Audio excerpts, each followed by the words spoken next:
I'm going to say that the number one question that we get asked is about the language barrier and if we knew any other language besides English as we've been traveling around to different countries. So Asher does most of the communication with locals, I would say, because he likes to, well, he doesn't like to, but he's the one who does a lot of the shopping and buying of things. So I thought that I would ask Asher, what is your opinion about what has been your experience with the language barrier as we've been traveling? Well, I don't speak any other language except English, and that's debatable considering it's Appalachian. I've literally had people who speak English that can speak other languages and like their second language is English, and they'll be like, "Are you speaking English?" Slow down. I'm like, they're always like, "Slow down." I'm like, I can't.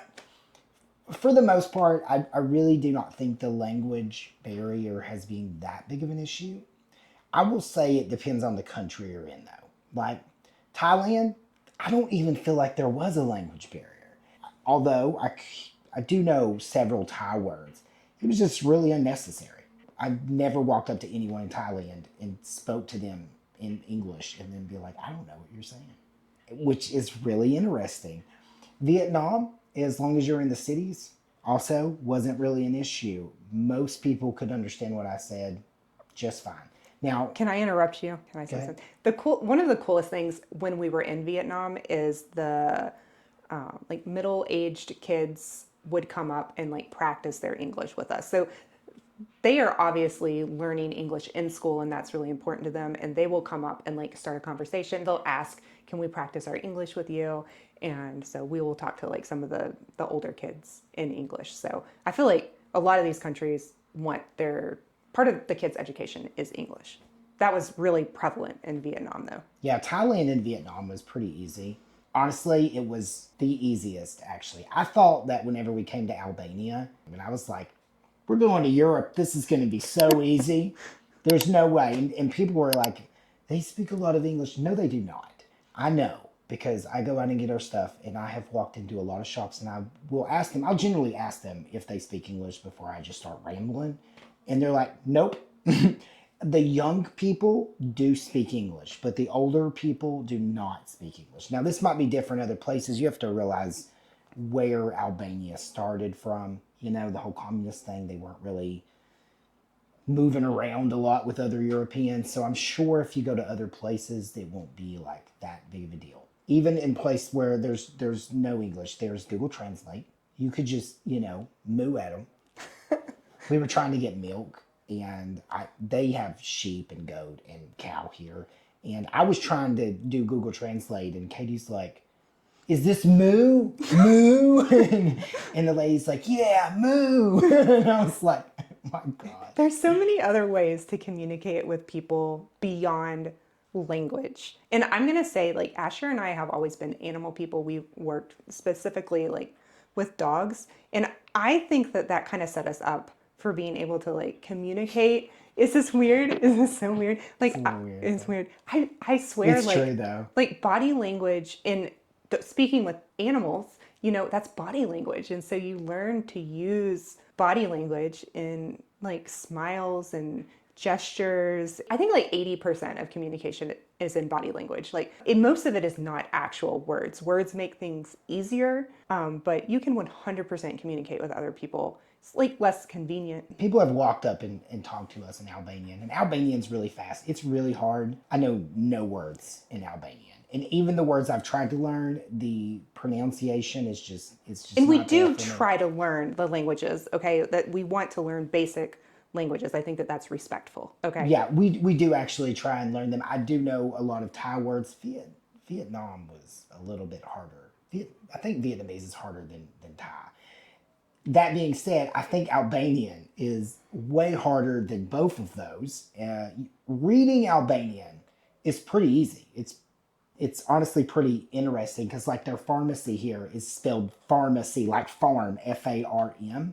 It's pretty funny. Yeah, I kind of like it. you can kind of Honestly. figure out written words. Yeah, so a lot of stuff you can figure out that's written, but as far as like speaking it, my Appalachian does not speak Albanian well. But we've gone up and bought like produce from people, and like they speak their language and we're speaking our language, and we speak to each other in our native languages.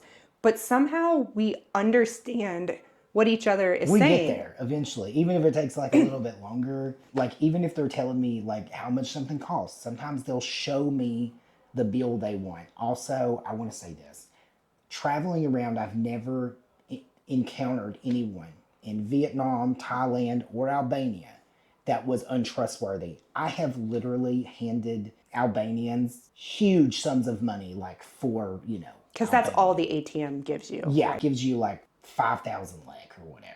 And so that's like it's more than $50, like 50 euros. I know what I'm asking for doesn't cost that, but I don't know how much they want. So I will just hand them, the five, and they will give me the change back, and I trust them.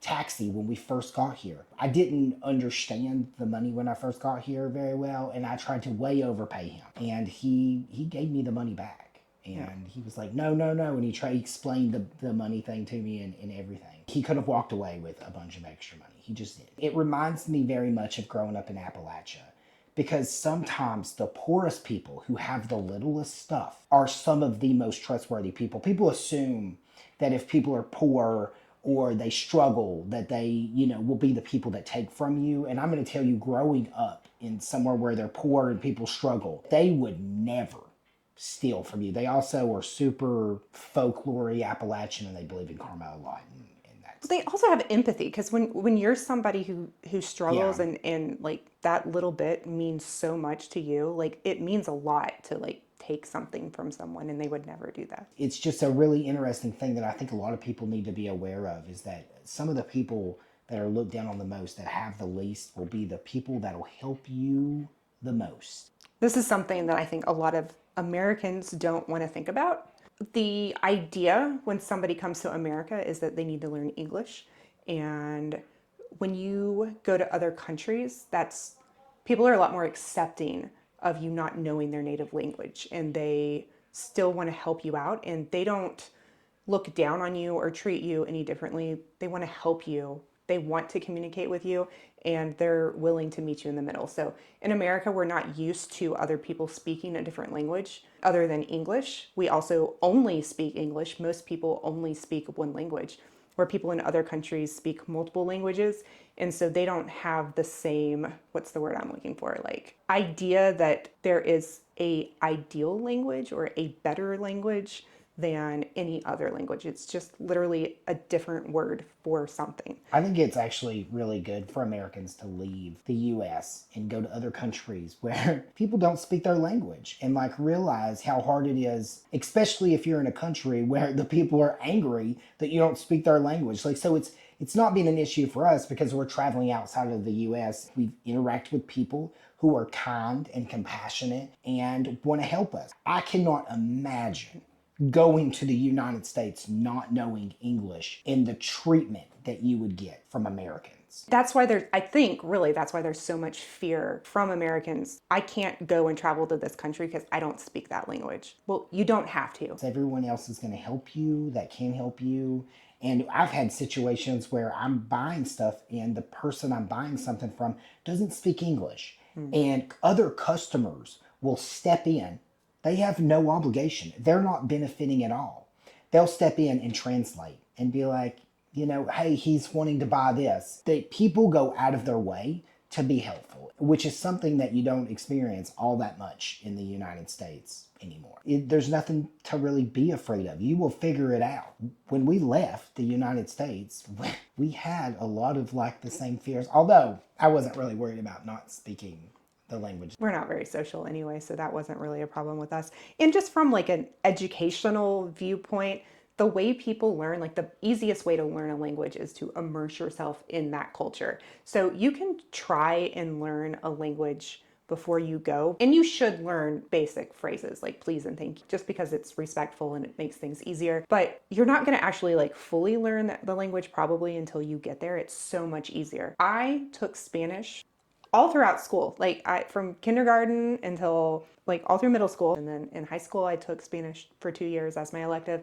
In college, I took Spanish for 2 years as my elective. And I don't speak Spanish because I've never been in an environment where I like speak Spanish with other people. The way that our education system is set up to teach languages to other people is not very conducive of like learning the actual language. You have to actually speak to people. And I think being here, like in Thailand, we learned a lot more Thai, I think, than we ever would. You have to just practice it. You have to practice it with people. Yeah, we spent a lot of time in Thailand. The Thai people are really sweet though, and they will sit there and try and teach you. I'm a lot less embarrassed to speak to Thai people because I don't feel judged. It's hard to learn a new language. It is hard to speak a new language to people. I get embarrassed. Every Albanian word I've ever said to anyone, I've completely butchered. And they're like, you mean this? And I'm like, yeah. It's okay. They don't make fun of you or anything. We've survived. It's a privilege to speak English, that's for sure. Yeah, because that is everyone's second language, basically. It is everyone's second language. Like Vietnamese kids are being taught English. Europeans generally know their native language and English. That's and the main. Usually another language. And usually another language. I'm honestly kind of disappointed that we haven't learned another language. Yeah, like and we weren't taught another language. Oh, I know. I wish As that a I kid, was. not now. If we choose to settle down somewhere, like obviously we would work hard to learn. Deeply learn the language. Yeah. We're just learning the basics right now, and it'll be really easy for Falcon to learn a language because they're so little, and your brain is primed to learn language when you're little. Oh, this is funny. When we were in Vietnam, Falcon was in like this repeating words phrase, and we would be in the car and like Google the guy would be driving and there would be like Google Maps, or we would even be out just in person talking to people, and Falcon kept repeating Vietnamese words, and it took us a little while to understand that like they were just repeating what was being said on Google Maps, like the directions, and they were just anytime like the driver would say something to us or somebody would say something to us, they would just repeat it. And so who knows? Maybe they know some Vietnamese and we don't even know it. Yeah. I mean, I think it's important to learn some base words like hello, goodbye, thank you. I think the more important thing, though, to learn over worrying about language is to learn what's culturally appropriate and what is not. Because there are some things that you need to culturally be aware of. Like how you don't wear your shoes in temples. It's disrespectful. Stuff like that. And you have to cover up your shoulders and legs. Yeah. In Albania, don't stare at people. Trust me, I know, because I was raised in America where we make direct eye contact. But you say hi to everyone? And you say hi to everyone. You do not say hi to everyone in Albania. That is weird, okay? Albanians are interesting people. They're really nice when you have to talk to them. But they're kind of intimidating, and they have resting bitch face. They look really mean. But when you talk to them, they're really nice. And if you stare at them, because we make eye contact in America, that's what we do. It's a man thing. Don't do that because they don't understand and they just stare and stare and stare. I have been in lock eyes with some Albanian people and I just don't understand why they're staring at me. They're staring at me because I'm staring at them. Like they started looking at me because I was staring at them. Like, don't be weird.